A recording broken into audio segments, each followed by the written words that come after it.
Wakassa, Le Modèle et Bika, ces trois films longs métrages projetés ce 8 août au Centre culturel Zola, abordent avec sensibilité les questions sociales liées aux violences faites aux femmes, mettant en lumière les histoires poignantes de personnages qui luttent contre les injustices.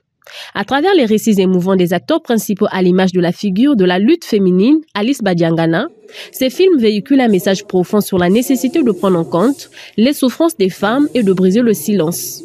Tu es trop jeune, tu es belle, mais tu as une grande gueule. Tu te prends pour qui? Qu'est-ce que tu veux m'apprendre? Si tu veux, je peux te donner autant. Le cousin décide de lui faire, disons, le cours pratique, de lui dire comment ça servait. Où est-ce que ça existe? Le Festival international d'expression féminine.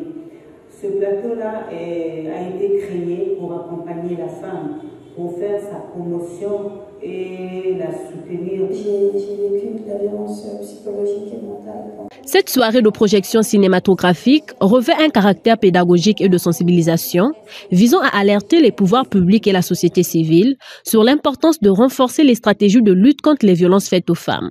La réalisatrice s'aligne à ce combat. Mon engagement à faire ce film, c'était d'abord briser le silence qui rôde autour de nous. On a adopté même la loi Moi-et-Bara en 2022. Malgré cette loi, les violences continuent.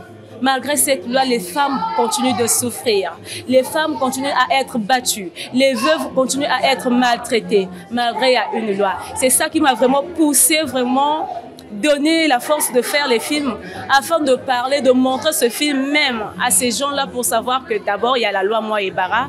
Il y a aussi l'éducation. Il faut vraiment éduquer les enfants afin que éduquer les enfants au même pied de l'égalité, les garçons comme les filles. Il y a aussi la loi qui est maintenant là, la loi Moi-et-Bara qui parle des violences. À travers ces films, les gens vont découvrir cette loi aussi. À l'initiative de l'association culturelle Wakassa, ces films inspirent une réflexion profonde sur l'engagement syndical, l'activisme et les luttes pour l'égalité des genres. Le film modèle plonge les téléspectateurs dans l'univers photographique en mettant un focus sur Chazad Leben. En tant qu'acteur de la santé, en tant que responsable d'ONG, nous sommes un peu sensibles, nous sommes très sensibles d'ailleurs, puisque nous-mêmes nous sommes engagés dans ce sens-là. Et ce sont des problématiques très importantes qui ne concernent pas seulement les féministes, mais qui concernent toute la société civile.